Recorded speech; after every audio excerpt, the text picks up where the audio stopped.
Morgan from For the Love of Paper, and I'm back with another YouTube hop.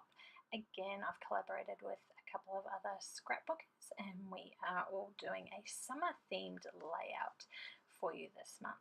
So our sponsor for the month is Scrapping Fun Kits, and they will be providing an exclusive little kit that isn't going to be available for sale for our winner, and I'll put the details for how you win at the end of the video.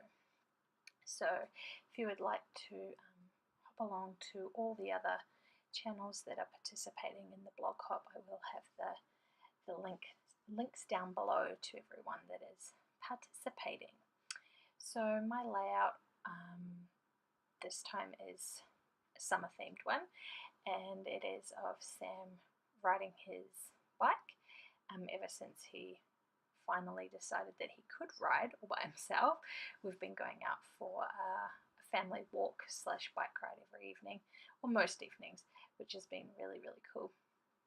So I thought I would journal about that, because we probably won't do it that much during winter, mainly because it's not as warm, although it's not that bad here, but it's not as warm and it's not as pleasant to be out there, and it gets dark so early in the day and all that sort of stuff. So it's definitely a summer thing for us to go out and go for a walk. And I'm also using up the rest of the bits and pieces from my d-lish scraps kit for the month, and a whole bunch of random papers from my stash.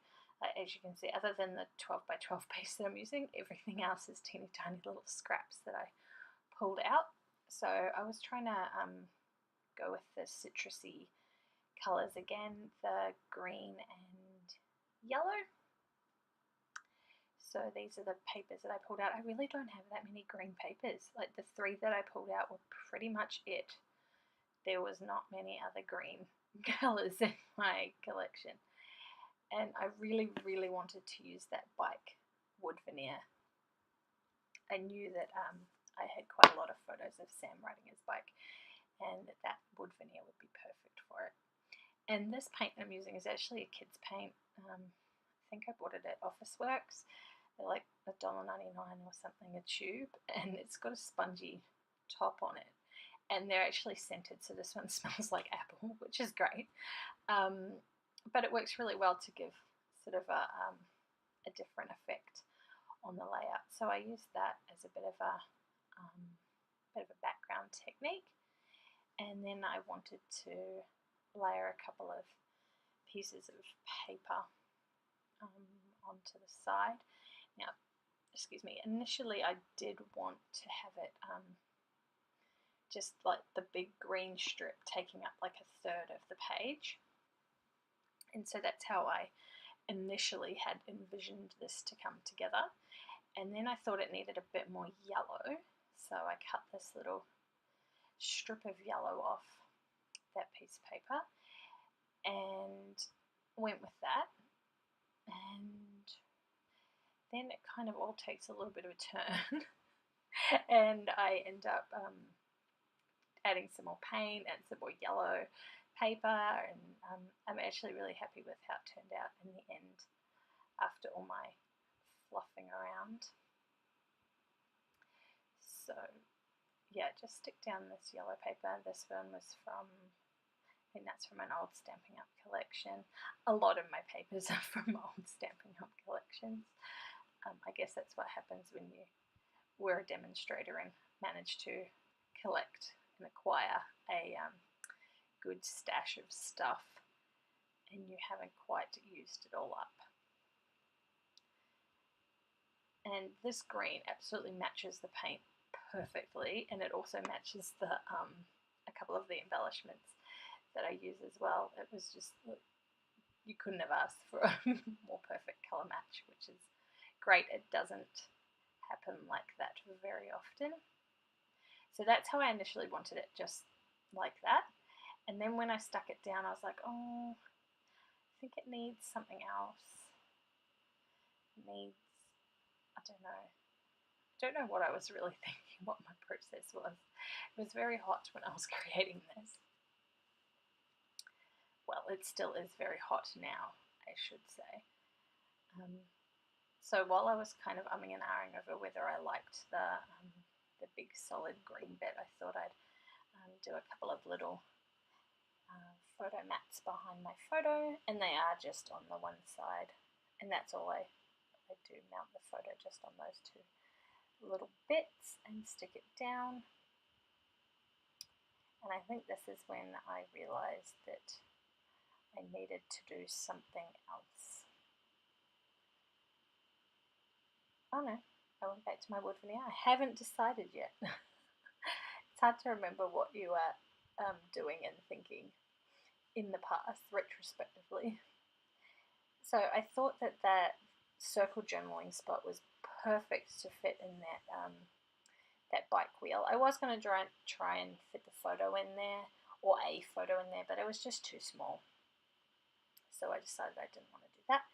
And then this little flare badge fitted absolutely perfectly in the back wheel. It was just too perfect. It was almost meant to be, I think. And I can't remember what that flare says. It says, like, whatever you do, do it with love, or something along those lines. Do it with love, maybe. And then I felt it needed a little something on that side, so I just added in a bit of a yellow circle. That's when I decided that it needed more done to this background. And I actually quite like the way it looked when it was folded like that. It was a different sort of a technique, having the fold in the paper. I kind of wished I'd left it like that, but at the same time I'm happy with how it turned out in the end. And I'd done a little test earlier with the paint to make sure it would work alright before I went and ruined the layout and it didn't work. So that's what I was trying to do there, replicate whether it would look alright if I added some more paint to the right hand side, and I thought it looked pretty good, so I went with it. I guess that's always a good way to do a test. And notice how I hadn't cut the paper yet in case I decided I didn't want to do that. So just went and trimmed that down. This is quite a fun layout. I think it took me 40 minutes, not quite, it was like 39 minutes to complete this layout, which isn't too bad. It's probably a normal time frame for me to create something. Oh, that's right, I decided the green was then too long, so I just cut it with my scissors. There is, because of the pattern, it's quite easy to cut a straight line through the middle of that. I do make it hard for myself though. I could have just done this to start with. It would have been so much easier. But never mind. It's all part of the fun. And I quite like this paint. I've got a few different colours actually. They're not even mine. I bought them for Sam like over a year ago, and he never really used them. He prefers to have the paint in the tray with the brush over these ones. So I just claimed them for myself and put them in my craft stash. So I've got I think like 5 or 6 different colours. Excuse me, sorry. And they are really fun, and they do blend a little bit together as well. And they smell beautiful. Like that one's apple, and I think I've got a lemon one, a raspberry one, and a grape one. I do like the grape. I think that's my favourite, although I don't really like the colour. I would have thought grape would have been more purple, but it's more red, I suppose. But it smells really nice. So I've got a nice smelly layout now. And there we go, that part is done. Finally finished with that background bit. And I really wanted to get that sunshine word in, but it doesn't make it on the layout, sadly.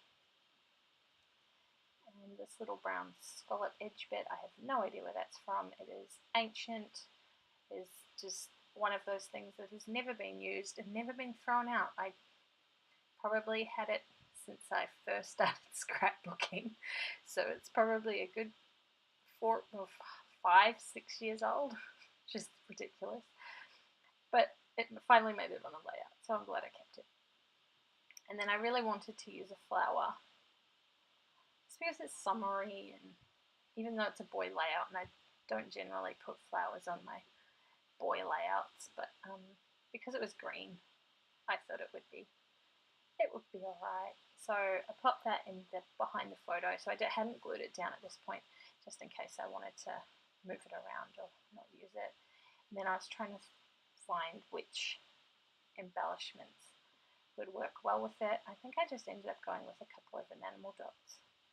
I was going to try and use one of those resin flowers, but they were just too big and kind of overwhelming. So just the 2 little enamel dots on there, along with the paper flower, and then struggle to put the lid back on the glue. And then what did I do next? I can't even remember. Did I do my journaling next? Oh no, that's right, my husband brought me a cup of tea. Isn't he lovely? And that's when Sam actually came into the room, because we've got the 2 desks in here now, and he came in, he wanted to do some drawing and crafting, so I think there is a couple of little cuts in the video because I was getting things for him and getting him all sorted.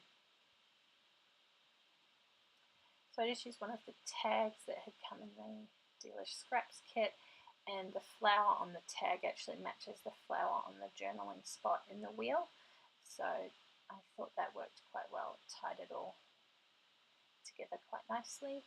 And then I didn't do my visual triangle in this one. Usually I would do that, but I don't end up doing it. I do have 3 little embellishment clusters, but they're not sort of in that triangle, which is very unusual for me.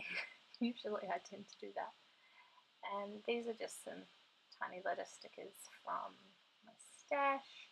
I can't remember where they're from. I think some of them are from Stampin' Up and some are from Kit Clubs.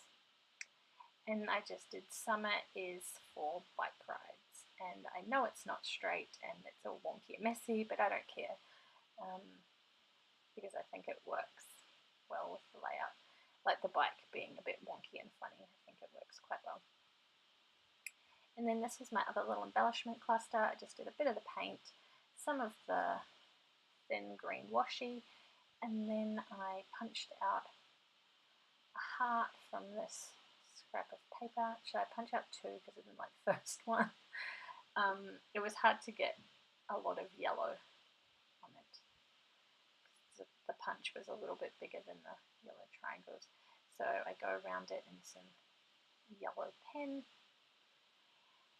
And I think that's pretty much it. So I add that little heart on, and then I add on a wood veneer heart as well. I think down in that corner, pretty sure. Yes, I do. So just that little wood veneer heart from my stash, and then I do my journaling, and that is pretty much the layout done, guys. So while I'm doing my journaling, and I do doodle around the outside border, I'll just let you know about the giveaway. So Scrapping Fun Kits is giving away an exclusive kit to 1 lucky winner, and what you have to do to enter is hop along to all of the YouTube channels that are participating in the YouTube Hop. I will have the next one or all of them linked below. You need to leave a comment on each video, and then we will choose a winner on the 24th of February, and you can come back to this channel to see if you are a winner. Thanks for watching, and I will see you next time. Bye!